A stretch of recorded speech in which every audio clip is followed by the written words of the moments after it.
जैसे कई लोग प्रश्न करते हैं, मैं गृहस्थ हूं, पहले ही गलती कर दी, हम कैसे भगवत प्राप्ति कर सकते हैं? गलती पे गलती कर रहे हो। तुम गृहस्थ धर्म का पालन करने वाले हो, गृहस्थ नहीं हो। तुम भगवान के अंश हो, तुम वैष्णव हो, तुम भगवत भक्त हो। अब गृहस्थ धर्म का पालन करते हुए कैसे भगवत प्राप्ति करनी, ये वार्ता की जाए। पहली गलती कर देते हैं हम तो नहीं। ये कैसे आ गया? संसार संसर्ग से आ गया, संसार के संसर्ग से आ गया। इसलिए संगतो सर्प बुद्धि। जो हम संसार के भगवत विमुख पुरुषों का संग करेंगे तो मानो हमने सर्प का संग कर लिया, सर्प ने डस लिया तो जहर चढ़ गया। ये संसारी पुरुष डस लेंगे, इनका जहर चढ़ेगा भोग वासना। इसलिए स्वस्मिन् सर्वोत्तमे प्यत्यधम तम मतिस्तिष्ठ वृंदावने भो। हे भाई, तुम अपने को सबसे अधमतम जान करके वृंदावन वास करो, तो इसी जन्म में तुम्हें भगवत प्राप्ति हो जाएगी। श्रीपाद कह रहे हैं कि वृंदावन त्रिगुणातीत है। अपने कार्य के लिए, ब्रह्म प्राप्ति के लिए, भगवत प्राप्ति के लिए प्रभु की शरण में हो जाओ, जहां काल का भी प्रभाव नहीं पड़ता। बड़े बड़े महापुरुषों का, बड़े बड़े देवताओं का भी आश्रय छोड़कर श्यामा श्याम के चरणों का आश्रय लो। चिदघन स्वरूप श्रीधाम वृंदावन है। अरे मूढ़, तू अपनी दृष्टि पार्थिव मत कर और धैर्य पूर्वक वृंदावन का वास कर। देह के द्वारा ऐसे आचरण करो जिससे तुम्हारे पाप और देहाभिमान दोनों का नाश हो जाए। नीच सेवाएं, जिनको कोई करना नहीं चाहता वो सेवाएं। जब तुम्हारी कोई प्रशंसा करे तो समझो ये बाग विलास के द्वारा मुझे फंसाना चाहता है।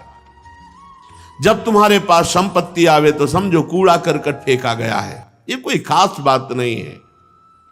और जब तुम्हारे कोई पुरुष आकर्षण, स्त्री आकर्षण हो तो ये समझो कि मेरी बुद्धि राक्षसी हो गई जो मेरा नाश करना चाहती है। और शरीर केवल यात्रा करने वाली गाड़ी मात्र है जो हमें भगवत प्राप्ति के मार्ग में अग्रसर करेगी। भगवत विमुख पुरुषों का संग सर्प बुद्धि की भावना से करो। अपने को अधम से भी अधम मानो और मतिस्तिष्ठ वृंदावने भो। और अपनी बुद्धि को, अपने मन को, अपने तन को श्री धाम वृंदावन के आश्रित कर दो। चलते हैं श्रीमद् भागवत महापुराण। भगवान ऋषभदेव जी अपने ज्येष्ठ पुत्र श्री भरत जी महाराज को चक्रवर्ती सम्राट पर अभिषिक्त करके आप परमहंसों की चर्या को आचरण करके दिखा रहे हैं। समस्त कपड़े उतार दिए, नग्न हो गए, बाल बिखेर लिए, जडांद मूक बधिर पिशाचोन्मादक वदवधूत भेषो विभास्यमाणोऽपि जनानां गृहीत मौन व्रतस्तूष्णीं बभूव। जड़, अंधे, बहरे, गूंगे, पिशाच और पागलों की तरह हो गए और अब अपने नगर से बाहर निकल पड़े।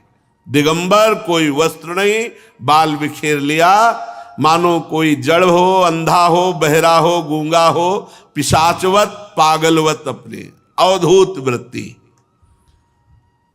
तत्र तत्र पुरग्रामा करखेट वाट खरवट शिविर व्रज घोष सार्थ गिरिवनाश्रमादि स्वनुपथ मविन चरापसदै परिभूय मानो मक्षिकाभिरिव वन गजस्तर्जना दादन मेह नष्ठी वनाग्रवस कृद्रजहा प्रक्षेप पूतिवात दुरुक्तैस् तद विगणेन निवासत संस्थान एतस्मिन्।